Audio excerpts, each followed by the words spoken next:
Good afternoon and welcome to United MUFON. We have had a very interesting month of May 2022 for ufology so far.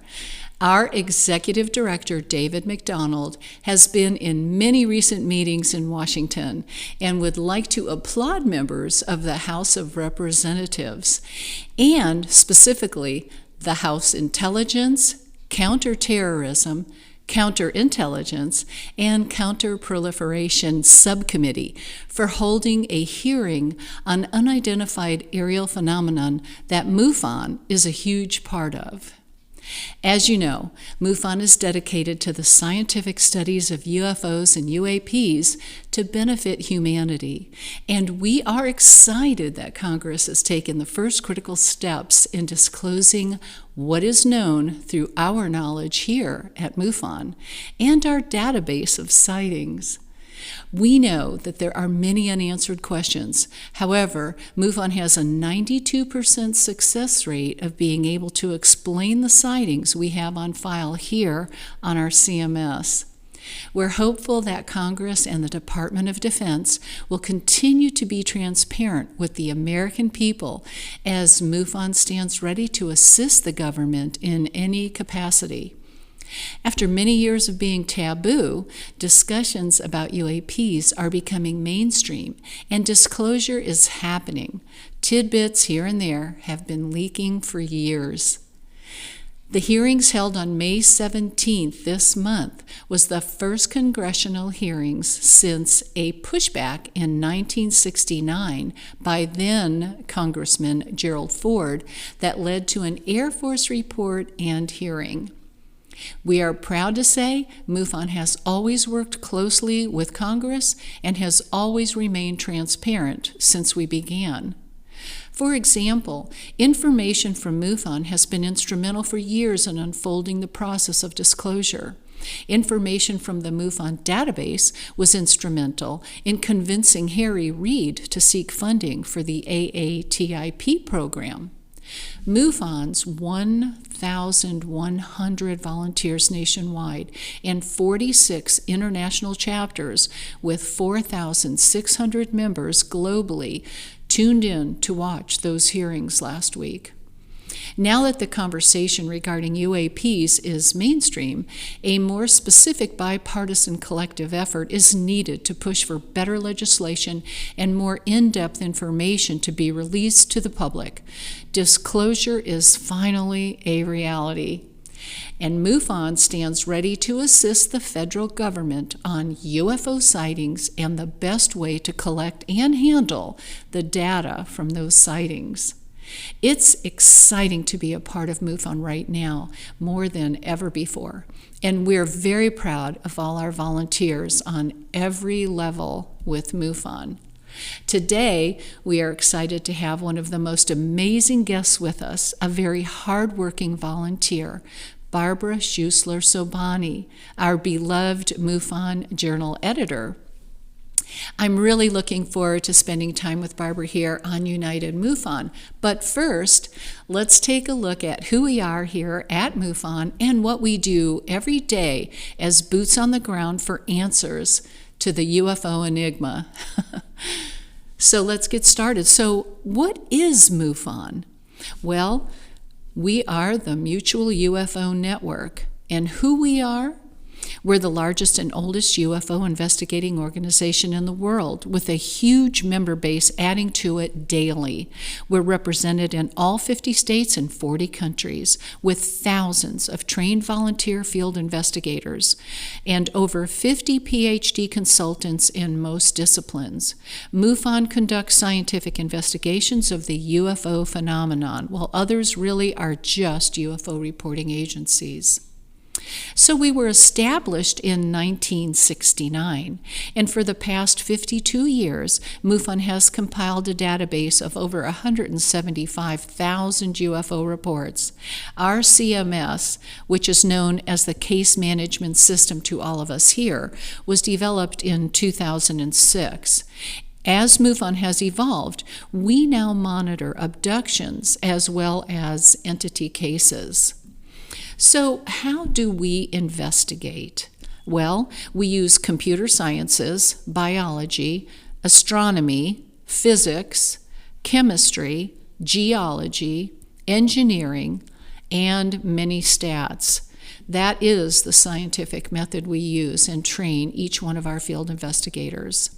We do have a mission statement, and these are the words that inspire each and every one of us every single day to investigate UFO sightings, abductions, and entity cases while we promote research of UFOs with an eye towards science and always educate the public on the UFO phenomenon, which is what we're doing here today. We do have a board of directors that we are very proud of. David McDonald is our executive director, John Schuessler, a founding member, Tom Whitmore, myself, Debbie Ziegelmeyer, Rob Switek, Richard Beckwith, and Sandy Clevin. So these are the people who are working hard for you every day. I do have an announcement to make here right away. Steve Hudgens Jr.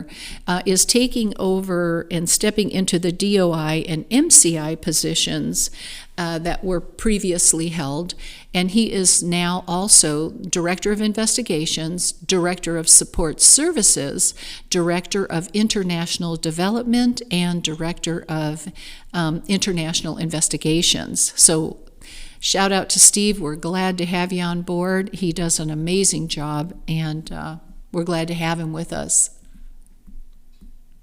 So you've heard about all of these different experiences that have been reported to MUFON, but of all of those reports received, approximately 15% are going to be real. The others are misidentifications, optical illusions, stars, planets, hoaxes, and hallucinations. But what about those remaining 15%? That's what actually brought me to MUFON, and that's the reason for MUFON's existence. You are not alone. If you've had something happen to you, we would love to hear your story. Please go to MUFON.com and report that. And remember, no experience is too bizarre to report. Just like I said, go to MUFON.com to report your experience, and someone will get in touch with you right straight away. We also have an experiencers resource team. We know it here in MUFON as the ERT, and they are dedicated to helping experiencers of alien contact. Our current director is Dr. George Medich. So if you've had something happen to you that has really been something you've had a difficulty handling or is just too hard to wrap your mind around, go to MUFON.com/experiencer-questionnaire.html, and someone will get in touch with you, and it will be definitely confidential. We don't share this information with anybody except our field investigators or who's ever working on your case. So feel safe about that. A little more MUFON business that we'd like to talk about is, again, we're live every fourth Saturday of the month now, only on Facebook at United MUFON. So for more information, you can reach us at MUFONmeetings.com. You do have to sign in, by the way, to get involved in that. So don't forget to scroll down once you do and sign in. And big news coming, so quickly. It's just going to be a couple months here. July 8th through the 10th, save that date, please. Symposium. The Denver MUFON Symposium is coming, and it's going to be amazing. We're talking about UFOs in the spotlight. That's our theme this year for the 2022 MUFON International Symposium. Again, we're in Denver, July 8th through the 10th. Go to MUFONsymposium.com to register today. Get your booking in there. Our keynote speaker will be Cheryl Jones, who many of you know. She's been an MC for us before. We also have Michael Schratt, Kathleen Martin, Donald Schmidt, Dave Scott, Craig Campobasso, Paul and Joe Hynek, Peter Robbins, Tom Reed, Ron James, and Peter Davenport speaking. You really don't want to miss this. This is going to be great. And there is a MUFON Journal call for submissions. All MUFON field investigators, directors, international directors, and all of our members. What are we looking for? Well, we welcome article submissions about case investigations, case analyses, international cases, and historical research on sightings or related phenomenon. And just contact our journal editor, who is Barbara Schuessler, and she'll be with us today just in a little bit. She's our journal editor at MUFON.com for considerations of any of your publications. And we might talk about that a little bit later, too. Now, also, MUFON Field Investigators Academy, the Tennessee MUFON Field Investigators Academy, which is open to anyone. You don't have to be a MUFON member to be a part of this. There is a fee. You just join up and go to the Tennessee MUFON website, and it's at Highland Manor Inn and Conference Center in Townsend, Tennessee. That'll be this year, October 14th through the 16th of 2022. And please note that this date has changed. It was in April, so now it will be in October. And the Tennessee MUFON Field Investigators Academy is an investigative training and education program that's based on industry best practices and scientific-based investigations. So you will enjoy this. This is definitely something that if you're interested in becoming a member or a field investigator with us, that you would want to take. Also, we have MUFON's What's Up on Facebook, and that's a weekly thing with Katie Cook, Chris DiPerno, and Katie Grabowski. Join them on their Facebook page. It's always an interesting show, and they've got great guests as well, so please join them. And don't forget to watch the official MUFON podcast with Richard Beckwith. He has an updated format and interesting subject matter, interviews from people in ufology, and the latest info with MUFON. So please just go to MUFON.com and join on. He's on our main webpage. Now, Project Aquarius. We've talked about this many times, and now is the time to get involved. We are a culmination of all of the different databases that are out there, because we can now digitize and assimilate the files of CUFOS and NICAP, which when combined with Pandora and string-filled data files will constitute the most amazing assembly of researchable UAP data ever developed, and vast amounts of data do exist. With our friends in Europe and South America, this will be fantastic. So support us at MUFON.com and be a part of this wonderful, groundbreaking project. If you haven't already, I, as the Director of Memberships, would like to invite you to join MUFON today. MUFON is affordable, very affordable for everyone. And our MUFONs will either receive an electronic or hard copy monthly journal. And our journals include articles by leading ufologists, UFO sighting reports, abduction cases, mutilations, crop circles, symposium information, one-on-one interviews, and just everything related to ufology. It really is like the place to go, is that MUFON Journal. And I keep every single one of mine. I share them with people. I go back to them and I look up different things, articles about what has happened and when it happened, where it happened. It's just a wellspring of information. So if you haven't already, please join MUFON today. It's $59.88 a year, or we've made it even more affordable for $5.89 a month. And also, you can get the enhanced e-journal and MUFON's TV, which is only $119.88 for the whole year, or $9.99 a month. So please join us and see what's going on. This is the time. This is really the time to be a part of MUFON more than ever before. So if you'd like to join the team, and you would simply become a member, go to MUFON.com and click Join. Now, if you'd like to go farther and become a field investigator, you would contact your state director and then sign up for online training at our MUFON University and purchase your own FI manual from our website. You would take our exam and complete the orientation program, and then we would have a mentor work with you, one of our state directors or ASDs or SSDs, definitely a certified, licensed, and experienced MUFON FI, before attempting to send you out on your own. So you're never alone. We're always here to support you, and we'd love for you to join us. We always need more field investigators. Now available at the MUFON store. If you haven't gone to our store, we've got my MUFON tees there, which you just saw, and all these other wonderful things that we've got going. We've still got those neck gaiters and the coffee mugs and all different types of things. Our zippered portfolios and everything that we have, even our apparel, is emblazoned with the MUFON logo.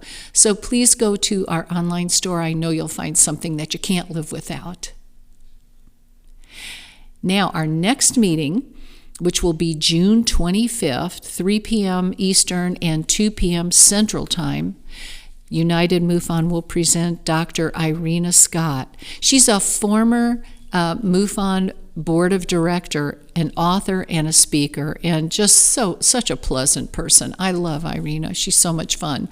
So she'll be with us next month right here on United MUFON, so please tune in. So today's presentation, let me just read you a little bit of interesting information about this beauty.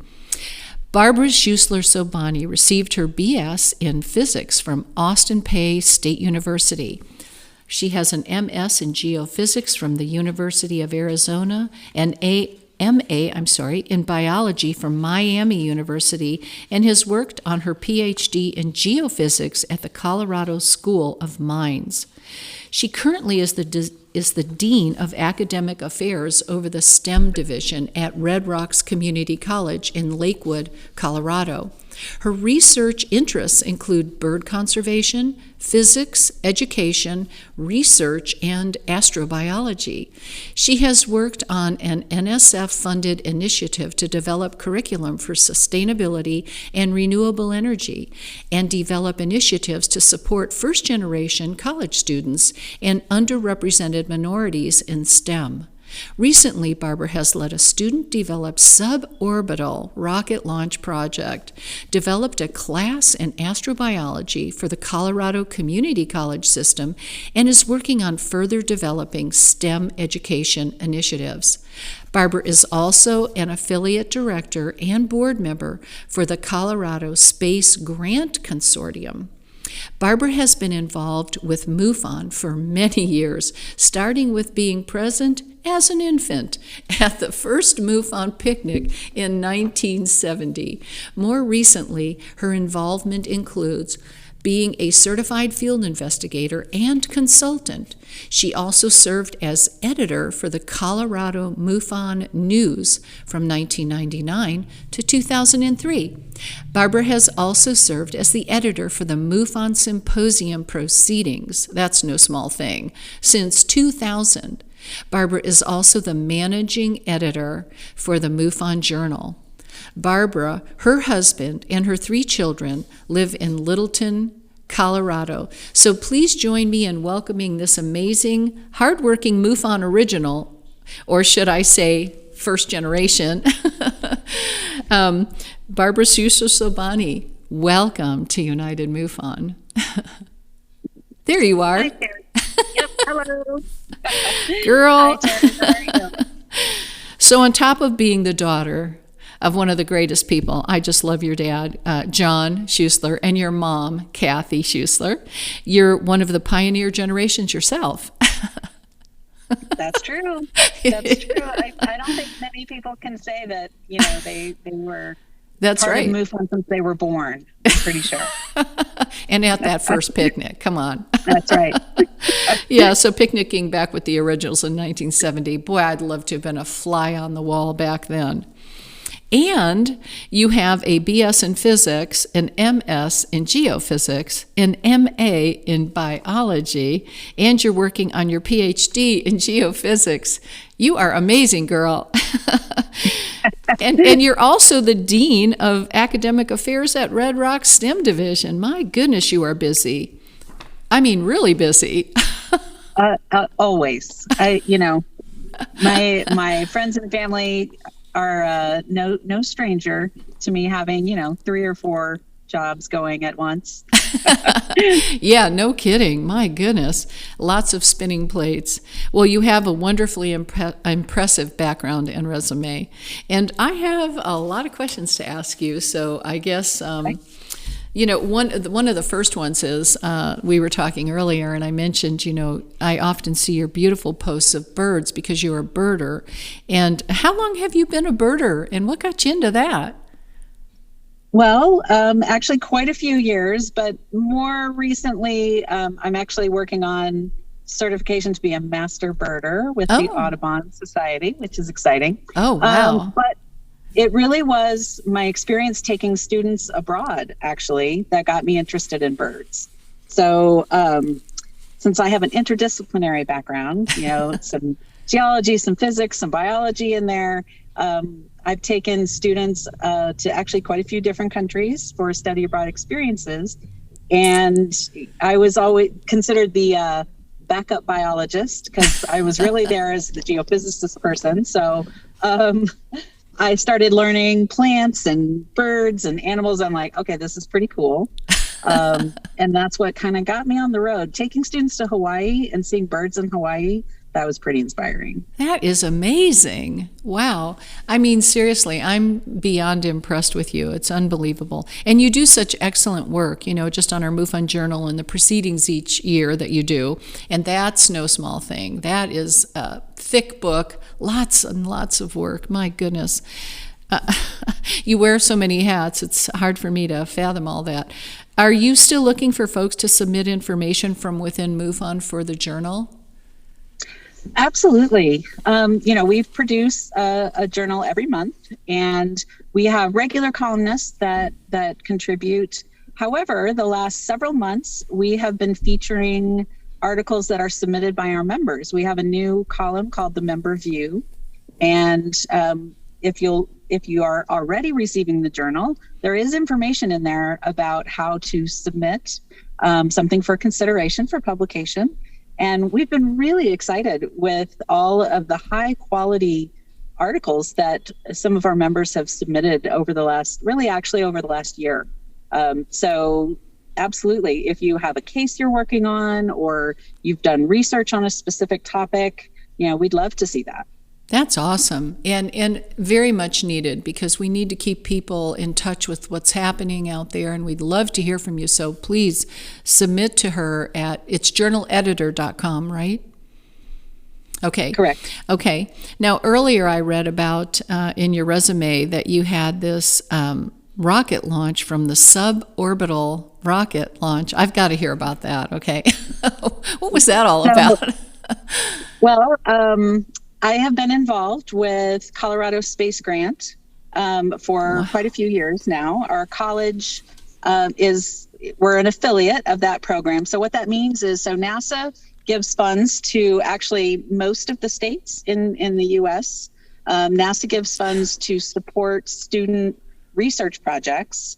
And so in Colorado, the way they do that is they have the affiliate colleges that are a part of Colorado Space Grant receive funds every year to support students to do these things. So what we've taken on at our college is the students design their own experiment, and it goes on a suborbital rocket. So every August we launch, well, almost every August. We did miss one because of COVID. But the students design their experiment and it gets launched, and then they actually get a few minutes of full exposure to space and microgravity.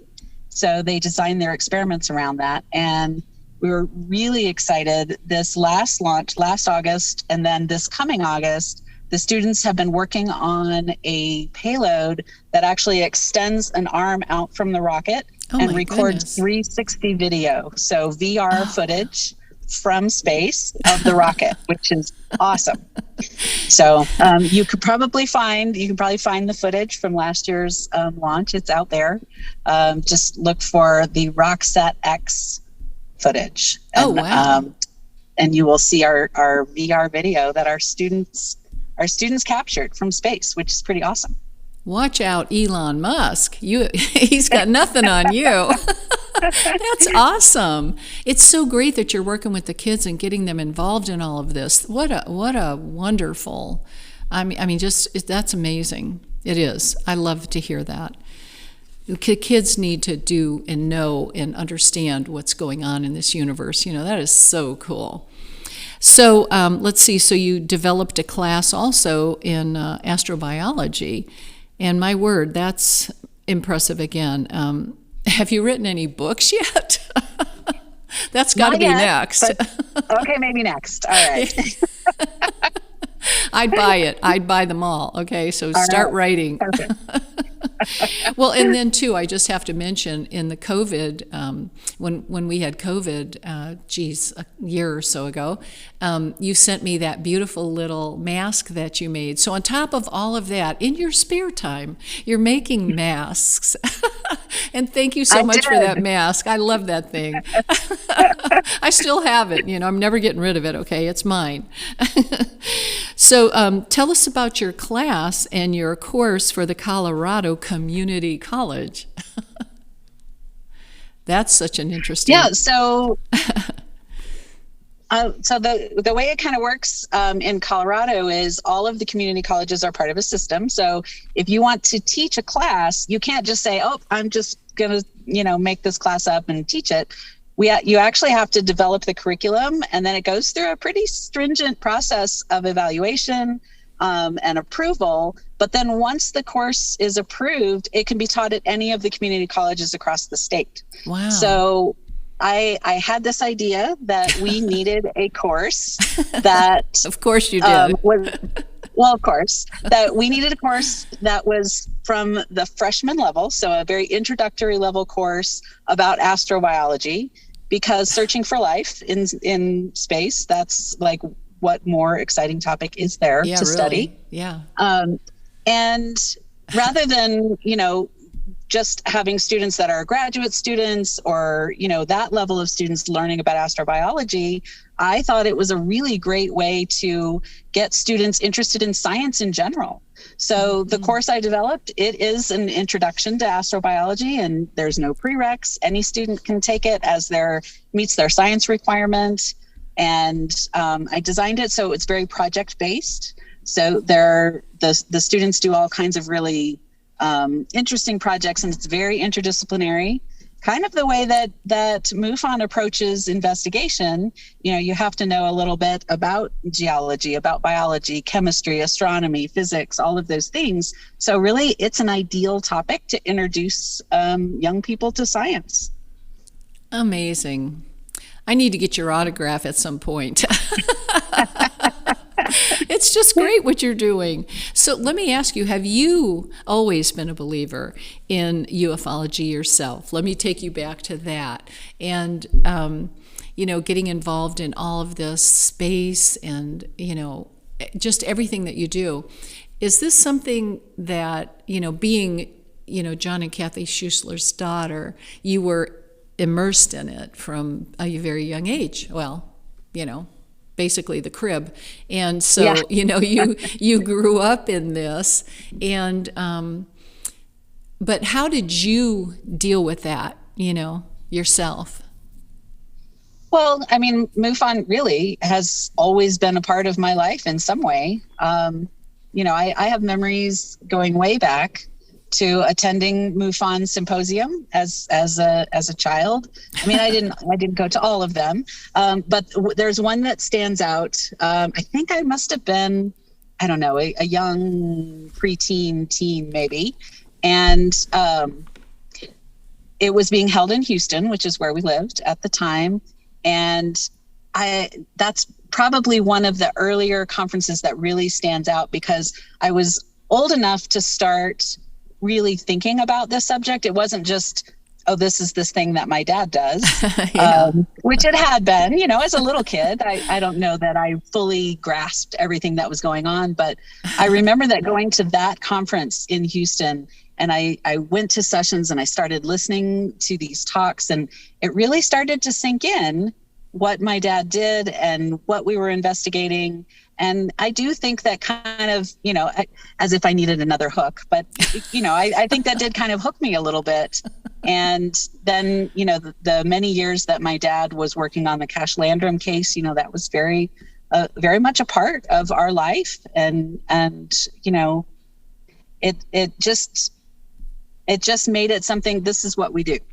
This is what we're a part of. And so I've been a part of MUFON in some way, one way or another, in lots of different roles over the years because of that. When your dad was working on that Cash Landrum's case, which was huge, were you thinking back then, I think I want to do this. I want to be a field investigator. And did you become a field investigator? So I did become a field investigator, and actually I even helped with revisions to the field investigator manual at some point. Right. I've done lots of editing work over the years. But yeah, it just sort of like, yep, this is something that we're going to do and that we're going to be a part of. That is so awesome.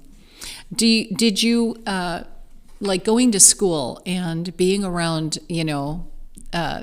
people your own age, and you were so involved in all of this? How did that work for you? Because, it was such a taboo subject back when we were younger and going to school and all. And so how did that work for you at school with people knowing who you were and who you were the daughter of, and, what was happening with ufology back then? Frankly, all of my friends were so intrigued really? By the subject. Absolutely. Good. And, I had a tight group of friends growing up, and so they spent a lot of time at our house. And so they heard my dad talk about cases and investigations. And so I kind of feel like I brought a group of people along with me rather than sort of fighting against something. I don't think I ever really felt that. Was there ever any fear about thinking about extraterrestrial beings actually driving these crafts? Did you suffer with any of that? Not some, maybe a little, just because particularly, knowing like the Cash Landrum case and really the devastating effects that had on the families, that of course made me understand how serious the subject was, and that there is potential for risk and potential for harm, and being aware of that, and really trying to understand, but then also being a part of it because it's so important to help people that are in that situation. Yeah, right. It's not like they invited that into their lives. Like even with me, I was minding my own business, didn't want anything to do with it, and really believed it was comic book entertainment, 100%. I mean, and Right. and I think that they used a lot of what was going on in MUFON back then as comic book entertainment. They created stories, and Sure. And of course, I didn't read any of it, but I would see those things at, stores and the magazine racks, and I think, oh, how stupid, And because unlike you, I was not raised in it, and it just was Right. not mentioned.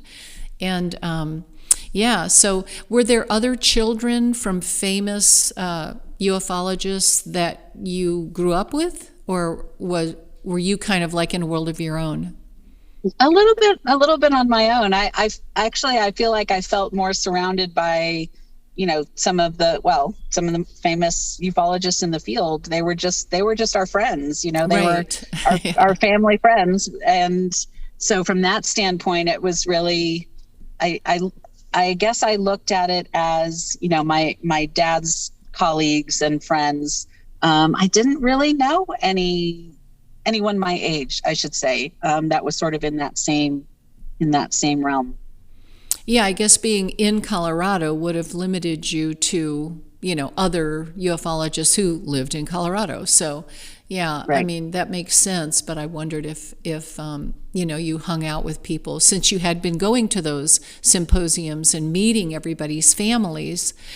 I don't really know, though, that families attended the symposiums. It's always like one person, or maybe a cousin, Right. or you or somebody, had an experience and they would go. It wasn't really like a family vacation kind of thing. It was more Right. those who were involved. Like with me, I had, all these other brothers and sisters, stepbrothers and sisters as well, and I didn't even know anybody had anything at all to do with ufology or any experiences until I started talking about them. And then all of a sudden, one brother said, "Oh yeah, me too," and my son had one, and all of a sudden people were having them. In your family, had anybody, or even yourself, had a personal experience with UFOs or extraterrestrials? So, the only experience I have ever had was, it was a light in the sky type of experience. It was when I lived in Wyoming, and was outdoors at night. If you're familiar with Wyoming, it's quite dark. Yeah, it's very dark. It's quite What year was that, remote. Barb? I was thinking about that coming into this. I believe it was 1990. I want to say 1995.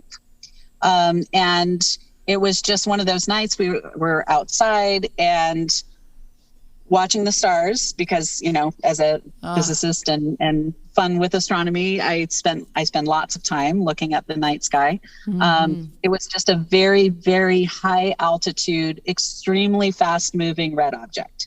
Mm-hmm. So, and being someone who observes the night sky often, I knew it was not something that I normally would observe. No, not a satellite, not an airplane, all of those things. I don't know if I call myself an expert observer, but definitely, definitely a knowledgeable observer. So, but that's really the only personal thing that I've ever experienced. But, like you were saying, when you were younger, it wasn't necessarily something that you thought about or believed in or anything. And I guess my experience growing up and being exposed to some really serious cases and things, it made me understand that there are definitely things that we do not know about and that we don't understand. And so when I saw that, I'm like, yep, I'm pretty sure I just saw an unidentified flying object. Absolutely. Yeah, and the fact that you were doing that orbital experiment with the rocket and all that, and now you're taking pictures out there. Wouldn't it be cool if you did catch something and, you were able to... Oh my gosh, would that be outstanding or what? It would. Ever since we've started sending up things on rockets, I'm telling the students, I don't care what other experiments you're doing, you have to have some kind of camera on that. Yes. But now that we're recording VR footage in very high definition, who knows? Yeah, who knows? Because it happens when you least expect it. Exactly. So, all your friends could relate to you, which is good, because I have heard a lot of people, and me myself, my friends back in school and things, when I was having different experiences of all different sorts, nobody could relate to me. And I was often embarrassed to try to explain, what I was going through. You had that advantage of your wonderful parents and that support. That support is everything. And that's why MUFON is here, is because we are that support for people that are having these kinds of things. But I didn't have that. And friends really just thought, what the heck? She's too weird. And, my family couldn't identify, they just, my mother could, but often acted like, she didn't know until the day I had that huge experience and went to her house and found out, oh, she's had them too, And now people do say it does run in families, so right. That's pretty interesting. So you never really had any doubts about ufology. You knew it was true. Yeah. And even today, as we're looking at disclosure, and we're looking at things through congressional hearings and all of this, I'm still wondering if we're ever going to, exposure and disclosure are two different things. We can disclose, but will we ever actually be exposed to an actual extraterrestrial and somebody coming and sitting down? I know I just read something the other day about a young man, I forget his name because it's a very difficult and long name, who was born in Russia and claims that he is not from here. And he was talking and writing and playing instruments at 2. And I read about this. I should have really brought all that information on to share with you, but he is clearly got, when he draws pictures of people, he draws pictures and he puts like auras around them and he colors the color he sees. And it's such an interesting thing. I just thought, oh, wow, it's just the most amazing thing. So maybe we really do have people right here that he claims he is not from here, and he has clear memories of being on Mars and clear memories of visiting Earth. And, there's all this stuff, and I've often wondered, will we ever actually be able to sit down with an extraterrestrial and have a conversation and talk about everything that we've been wondering about for so long? And Dave McDonald, in the, I believe it was this month's journal, May or June, had to be May, right? Because June's not out yet. So, right. June's getting ready to come out. Yeah, it's getting ready. Yet. Here it's coming. Yeah, a couple days. He did write about all these different things that have happened, and I had a little tidbit here on that. Yeah, I don't know, but is any more exciting news coming out next month? Actually. Yeah. Dave's director column, he will be expanding on that. Absolutely. Oh, good. I'm glad to hear that. Be on the lookout for that in about a week. Any juicy stuff you can share with us? I don't know. Yeah, you'd have to kill me, right? But we also are actually featuring a really interesting case as our cover story this next month. So I'm really excited about it. It's an experiencer case. So one with a lot of interesting detail. Oh, that's awesome. I can't wait. Yep. Yeah, you can't entice us anymore, huh? I can't tell you all the secrets. Yeah, okay. Okay. I'll leave you alone. All right. So, and here's another question too. Are your kids believers like you were and your husband? So my kids also have grown up around MUFON and talking with their grandfather, and they at any opportunity they will pick his brain for experiences and stories and to get a better understanding of all of his vast knowledge of the subject. So they're all in. It's interesting. My husband was, of course, he was not brought up around MUFON. He definitely knows that there's more to it than just, as you were kind of saying, sort of the comic book approach to aliens. He definitely knows that there's more to it than that. So good. So he is a believer. We end up talking about it a lot. Yeah, we talk about these questions and sightings and things a lot amongst our family. That's good. That's excellent, because so many cut the ones off that have been experiencers and really don't, they kind of raise an eyebrow. And that is finally dying, though. I think we are at a time now when there is so much coming into the forefront that everybody is aware to some degree.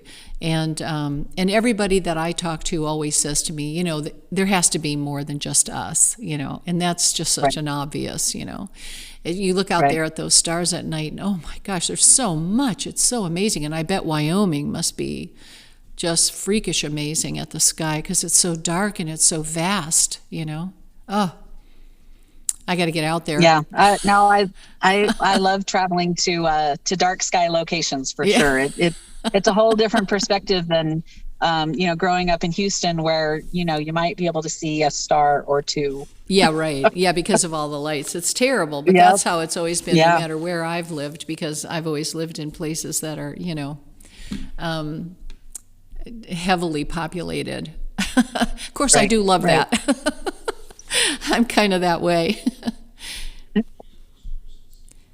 As the editor of the journal, do you have any stories that kind of stand out in your mind that kind of wowed you? Oh gosh, that's tough because we've had some really amazing reports that come through the journal. Mm-hmm. It's hard to kind of pinpoint just one. No, I don't know that there's just one, but I am actually blown away pretty much every month as I'm reviewing the submissions to decide what's going to be featured every month.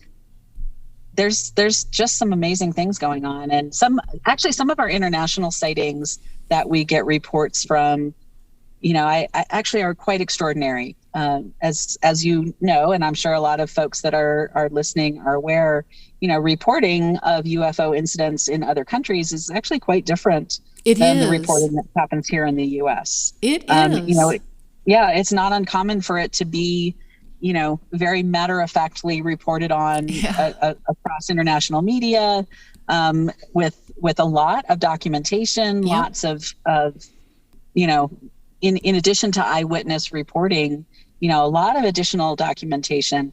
And that's gone on for a long time. I mean, that goes back to the days of the Brazil flap, when there were all of the sightings happening in Brazil. Right. And Bob Pratt's work with that and documenting all of those, some of those more historic cases where there's just mounds of evidence and reporting. Mm-hmm. I think those are probably some of the ones that I really, hold on to and really stick with me. So what you're saying is people should sign up, huh? Yes, absolutely.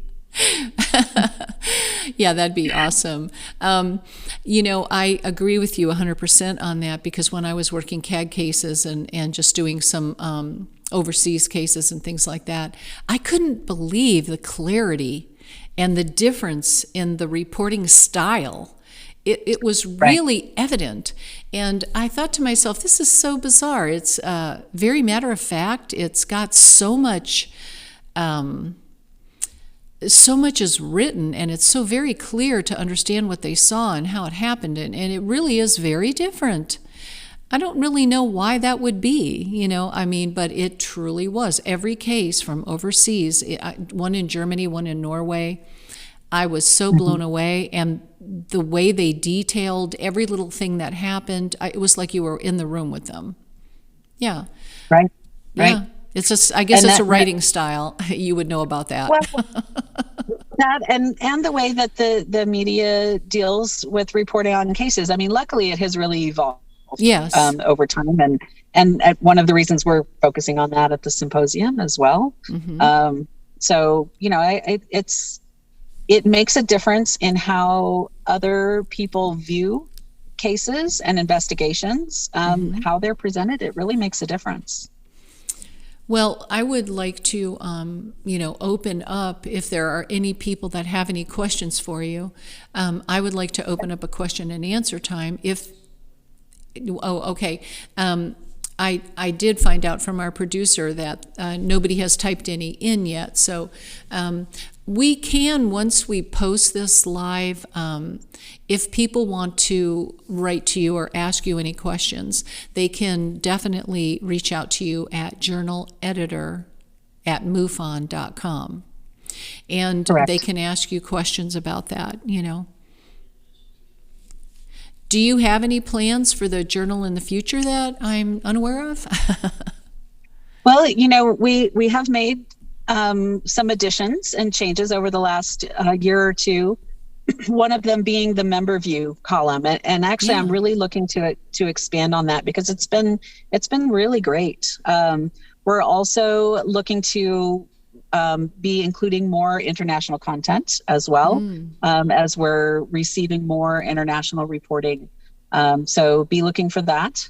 I write a column, not monthly, but a couple times a year called Side Note, where I look at a topic that's related to, a lot of times it is astrobiology related because that's something I really love. Yeah.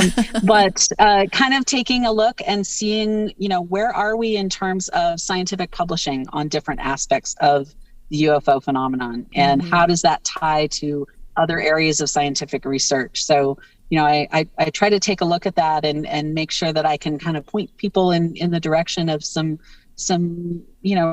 really quite fascinating things that are going on in the scientific arena, and helping folks make connections with that.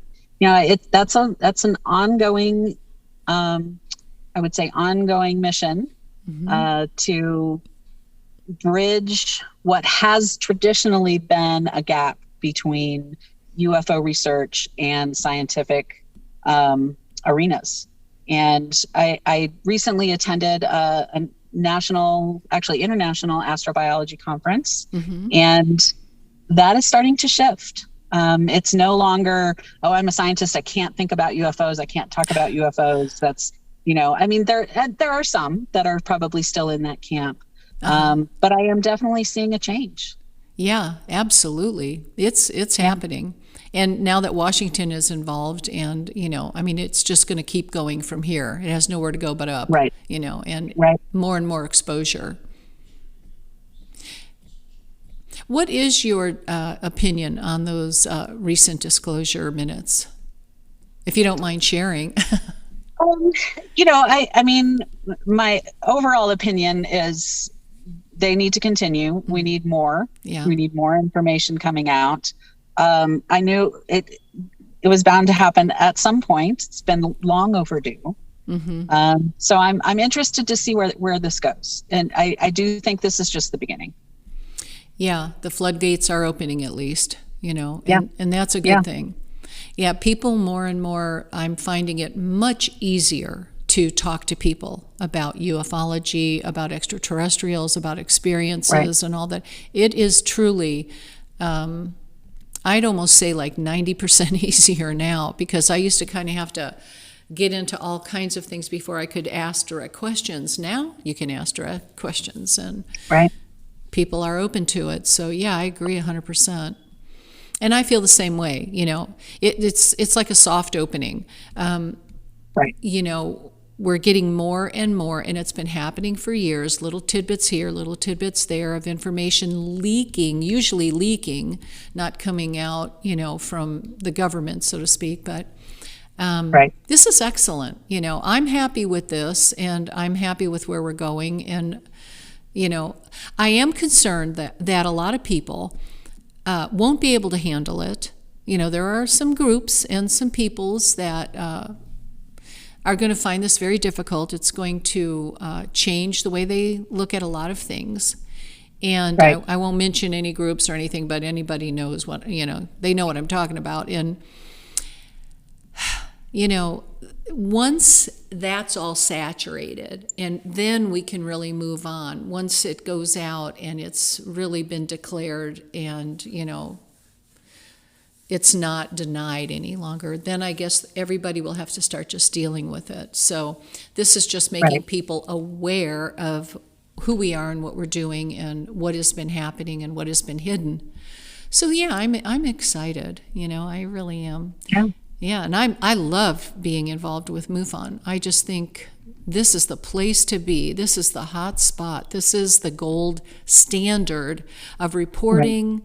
and getting information and sharing information, and having somebody like you on board that is so into all of the sciences. That is amazing to me, and we need that, and we need more of that. So if anybody is hearing Right. this, join on and bring your scientific studies to us. Do you need any additional help at the journal? Maybe we can reach out for that. Well, like I said, we are absolutely accepting submissions for, and even for column ideas. Yeah. If folks have an idea for something that they'd like to maybe pursue and in terms of research and reporting on over time, we'd love to hear about that. That's great. This MUFON is where the scientific investigation of the phenomenon occurs. That's right. Yeah. You're not kidding. And again, I just have to reiterate, I'm so impressed with how you are involved in all of this. And thank you so much. Thank you so much for being here today and sharing. And I know this You're will, welcome. this will go out to a lot of people. Will be able to see who you are, what you do, and how you do it. And that's what we need, is clarity on everything involving MUFON. And that's what I'm trying to do here at United MUFON, is to be available for questions. If anybody has any, please bring them up. That's why we're here. And if anybody's had any experiences, please go to MUFON.com and upload them. We do have people that will reach out to you, work with you. That it's who we are.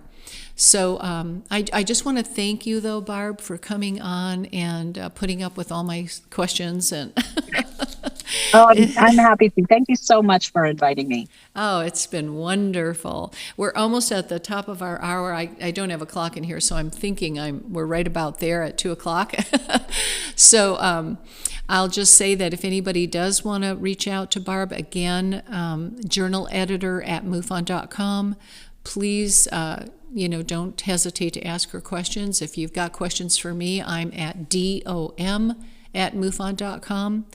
And again, thank you so much. And please say hi to your dad and your mom. And it was his birthday yesterday, and that's so cool. It was. Happy birthday, Dad. Yay. Yeah. Shout out to John. And thank you, Kathy, for all you've done and all the support you've been. Your mom and dad are amazing, amazing people. Would not be here without them, literally and figuratively. Yeah, that is the truth. Well, thank you so much for coming on. And we will have another time where we'll get you on and maybe get some of the video of what you're doing, Sure. with your rocket stuff. And I would love to see that. That'd be so much fun. Great. Yeah, so take pictures. And let me just say this, too. When you're sitting down with your dad and you're getting all these little things, please have a video running. Oh, we have been. Don't worry. Oh, good.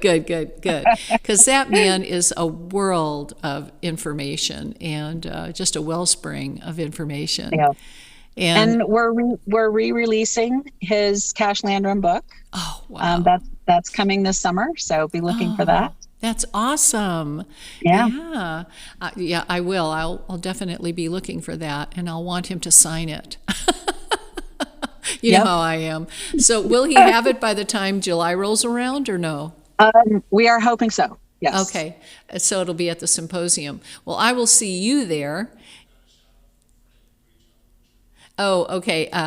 We just had a shout out from one of our listeners who says, Fran, who says, you have done an amazing job on the journal. And you have. You have. Thank you. Oh, it's a joy to work on every month. Yeah, it must be a lot with everything else you do. I am so blown away. I mean that from my heart. I am so blown away by you, girl. You are a busy person. That is true. That is a true statement. Well, we love you, and we love you here at United MUFON. So best of Thanks luck so to much. you. Yeah. Oops. Oh, I hit my thing and my little ear thing fell out. But best of luck to you as you move forward with this all, and we'll see you in July. I'm a nightmare. Looking forward to seeing you in July. Okay. Bye. All right. Thanks so much. You're very welcome. Boy, what a blessing. That girl is amazing. My goodness. Well, I just want to thank you all for joining me here today. This is going to be one of my favorite things to watch over and over again because that girl is just, wow. Lots of stuff going on in her life. So thank you so much for coming. I hope that you'll come back next month. We have Dr. Irena Scott coming, and she is just adorable. I love her. She's got so much wisdom, so much going on with her, and so many questions I've got for her, too. So that'll be June 25th at 2 p.m. Central Time. Join me then. And thank you for joining me. You can go to terryling.com, log on to some of my personal experiences there, and I hope you enjoy that. And you can ask me questions. I also have a little online book on Amazon.com, Alien Healing, the true story of a benevolent extraterrestrial.